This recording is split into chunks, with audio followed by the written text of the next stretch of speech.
Olha, vamos combinar. Falar de saúde mental e fé pode ser um terreno meio minado, né? Um lugar cheio de dúvidas, às vezes até de uma certa culpa. Parece que são dois mundos que não se misturam, mas a verdade é que, na vida real, eles estão o tempo todo se cruzando. E é sobre essa relação, que é bem complexa, que a gente vai conversar um pouco. E aí chegamos na pergunta de US$ 1 milhão, a que fica ecoando na cabeça de muita gente. Sentir ansiedade é sinal de pouca fé? Se a fé deveria trazer paz, por que tem tanta gente com o coração apertado, com a mente a mil? Essa tensão é real e é nela que a gente vai mergulhar agora, com base no que as fontes nos dizem. E para a gente começar a ter uma ideia do tamanho do assunto, se liga nesse dado. Segundo a OMS, 9,3% dos brasileiros sofrem com transtorno de ansiedade. Isso faz do Brasil o país com a maior taxa do mundo. O ponto aqui é o seguinte: isso não é uma falha espiritual de alguns. É uma experiência humana muito, mas muito comum. Essa sensação de conflito, sabe? Ela é super comum, principalmente dentro de comunidades religiosas. Existe uma pressão, muitas vezes silenciosa, de que a vida de fé deveria ser uma linha reta, sem altos e baixos, sem tempestade emocional. E olha só como essa ideia aparece na prática. Esse comentário, que foi tirado de um fórum na internet, mostra exatamente essa crença, que é bem dolorosa e comum. A de que a ansiedade é tipo um atestado de que a vida espiritual vai mal. Mas, será que é isso mesmo? Então vamos encarar esse mito de frente. E se a própria Bíblia, que é a base da fé para tanta gente, nos desse um olhar completamente diferente? Um olhar, inclusive, muito mais humano e compassivo sobre essa angústia toda. O mais impressionante quando a gente olha para as escrituras é a honestidade delas. A Bíblia está cheia de histórias de gente considerada gigante na fé, mas que passou por momentos de dor profunda, de medo, de desespero. Não tem maquiagem, é a vida como ela é. Pega o exemplo do rei Davi. Ele é descrito como um homem segundo o coração de Deus. E aqui ele não está disfarçando a dor. Ele está botando para fora uma angústia tão grande que ele fala que inunda a própria cama com lágrimas.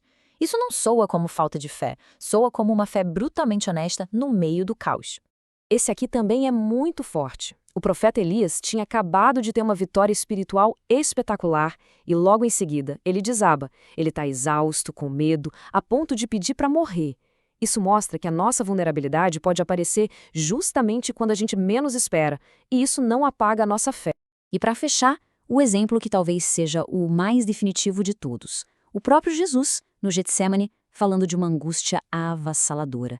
Se ele, que tinha uma comunhão perfeita com Deus, sentiu essa dor tão profunda, bom, aí fica claro que sentir angústia não é sinal de estar longe de Deus. Ok, se a ansiedade não é falta de fé, a pergunta muda para como a gente cuida disso. E é aí que a gente entra em outra área de tensão. A ideia de que buscar ajuda profissional, tipo terapia, é uma coisa que compete com as práticas da fé, como a oração. Mas a questão aqui não é ou um ou outro. Na verdade, elas podem ser complementares. O discipulado, por exemplo, tem um foco em formar caráter, no relacionamento, na vida em comunidade. Já a terapia é uma ferramenta de autoconhecimento. Ela ajuda a gente a sacar padrões de comportamento, a fazer as perguntas certas, que talvez a gente nunca fizesse. E essa analogia aqui é simplesmente perfeita. Pensar na terapia como uma limpeza das lentes dos óculos.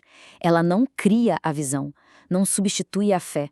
Ela só ajuda a limpar as distorções para que a gente consiga enxergar com mais clareza o que Deus já está fazendo na nossa vida.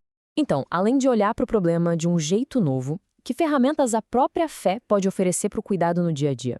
Vamos dar uma olhada em algumas estratégias que juntam o lado espiritual com o prático. Com base nas fontes, dá para a gente listar 4 passos bem claros. Primeiro, orar com sinceridade, sem máscara, que nem Davi. Segundo, meditar na palavra, buscando ali um consolo. Terceiro, que é importantíssimo, não tentar levar tudo nas costas sozinho, buscar apoio na comunidade. E quarto, aceitar os próprios limites, entender que não dá para dar conta de tudo.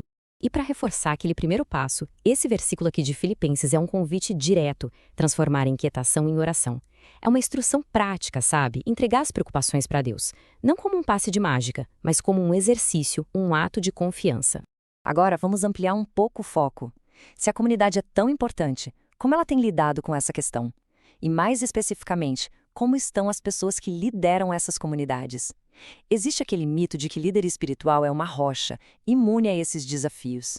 Pois é, mas os dados mostram uma realidade bem diferente e, para ser sincero, bem chocante. Enquanto a taxa de ansiedade na população geral do Brasil está em 9,3%, alguns estudos com pastores mostraram taxas de 18,4% e, pasmem, até 65% em outro. Isso quebra totalmente a imagem do líder inabalável. E por que esses números são tão altos? As pesquisas mostram um combo de fatores: ritmo de trabalho maluco, a expectativa da comunidade lá em cima, as pressões da família, instabilidade financeira e, o que é mais irônico, muitas vezes a falta de apoio da própria igreja que eles lideram. É a tempestade perfeita. E diante de tudo isso, o chamado fica ainda mais nítido. A comunidade de fé tem um potencial imenso de ser um lugar de cura, de acolhimento. O grande desafio é fazer esse potencial virar realidade, trocando o julgamento pela empatia e o silêncio pelo apoio de verdade. Então, quando a gente junta todas essas peças, uma nova perspectiva começa a aparecer. Um jeito novo de olhar para a relação entre ansiedade e fé, que é menos sobre culpa e muito mais sobre graça e honestidade. E essa frase clássica de Agostinho dá uma chave de leitura fantástica para isso.